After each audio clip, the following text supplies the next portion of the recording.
Sora tells them that today is the last day the Dark Knight gave her to unlock the barrier, and if she didn't he will kill Runa. She tells Rain about the location and the three of them go there. They can see the captured Runa. Rain knows if the Dark Knight is alerted about their presence he will immediately kill Runa, so to counter it Rain creates a barrier of fire to block the Dark Knight's vision.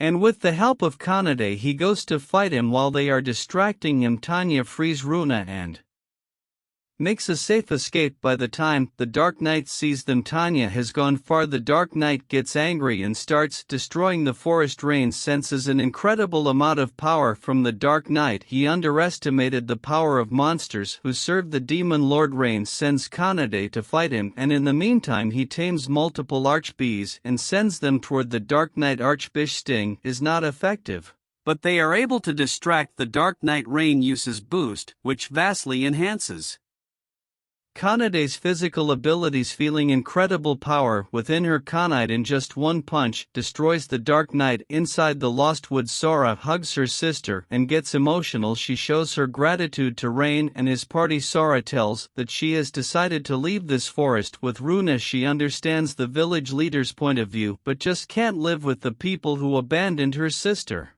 And from now they both will travel with Rain. Kanade and Tanya like the idea, and Rain also agrees, but before they come Sora requests Rain to form a contract with them just like Tanya and Kanade. Rain is a bit hesitant because he has only tamed beasts and insects. Taming two fairies is another level, but gives his best, and fortunately the ritual is a success and just like expected. Rain is a bit dizzy. They rest for a bit and go to Arios to deliver the shield. Arios couldn't believe that Rain managed to find it in just 2 days while he and his party weren't able to find it for 7 days. He believes that it's a fake and tells Mina to check. Mina confirms that it is the Shield of Truth. Arios is in disbelief. He sees 2 new faces and asks Rain about them. Rain comes in front and tells him to mind his own business because if anyone knew that 2 fairies are in the town it is going to cause a lot of problems. Rain receives 20 gold coins as per the deal, but when he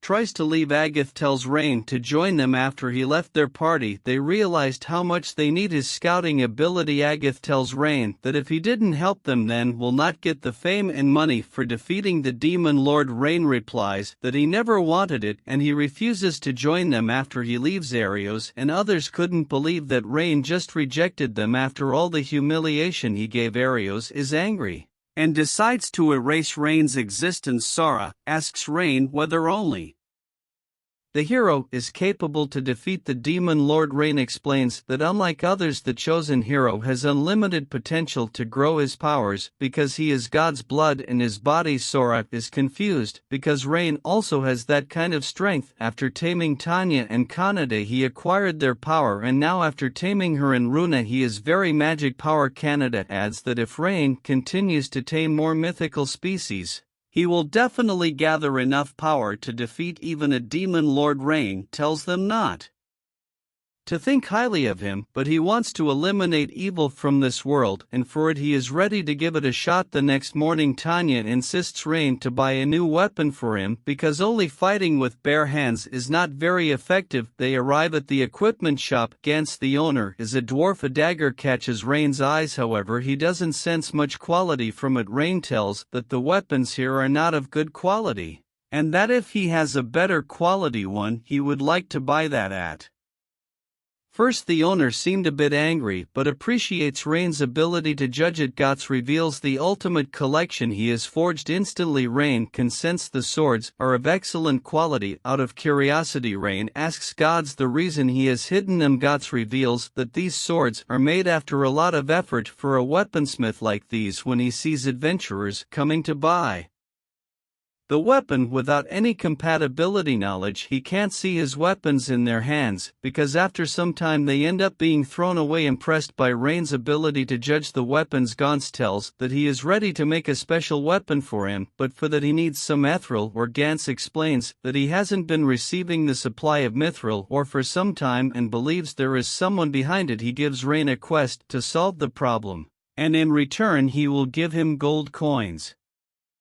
Rain declines the gold coins. Instead of coins he would appreciate the special weapon forged by gods. Gans is delighted to see someone appreciating his work. Rain goes to the guild to register the quest. However, there is a lot of commotion in front of the board. Natalie explains that the hero has offered a position in his party. Every adventurer is excited because they would receive glory and fame by defeating the Demon King. Natalie sees two new faces and asks about them to avoid any trouble. Rain tells that they are his acquaintances. They begin the journey. Since the mithril excavation site is near, it didn't take much time to reach out of the cave. Rain suspects there are illegal miners inside. Suddenly two miners come and threaten Rain and others to show themselves. Everyone is surprised and wonders how they knew. Rain tells Tanya and Kanade to attack them, but too much because he needs to ask some questions. Despite telling Tanya and Kanade knock out them, and in defense reply that they were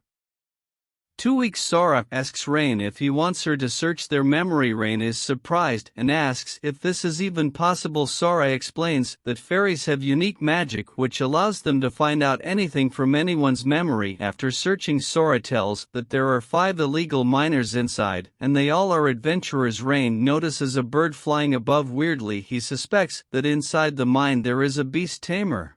Before entering, he tells everyone to be cautious, because inside the illegal miners know they are coming inside the mine. The illegal miners are alerted about their members being defeated. They cannot let anyone report on them or else their adventurer license will be cancelled, so they decide to kill every single one of them. The moment Rain and others enter the mine, they are attacked by a fire spell. Runa and Sora come in front and blocks at the miners.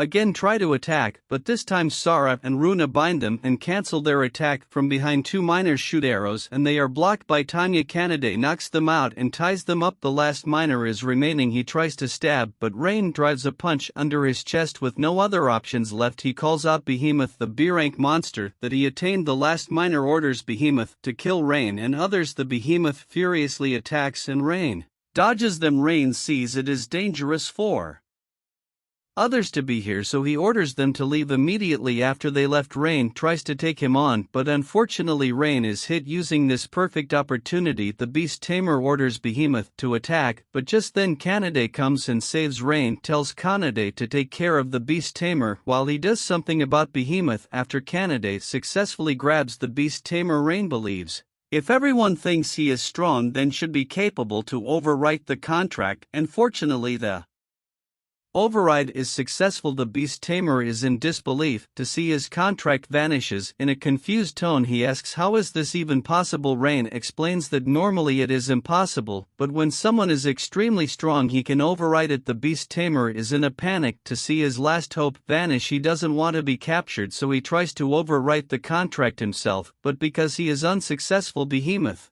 goes on a rampage and furiously charges toward him. With no options left, Rain destroys the beast. He is a bit sad, but knows this was necessary. After capturing them, they all are sent to prison. Rain goes back to Godson, gives him the news. Gans is relieved and asks Rain what he wants him to make. Rain chooses a gauntlet and a dagger. Gans tells him to wait for a few days, and until then Rain decides to take some rest. On the other side, we see Arios is keep on rejecting the applicants because they are not capable of taming more than one beast at a time. He decides to wait for a few more days until they found someone better. Arios takes out a mysterious ring. He will use this to kill Rain. Consider liking and subscribing this channel if you enjoyed the recap. Have a wonderful day ahead.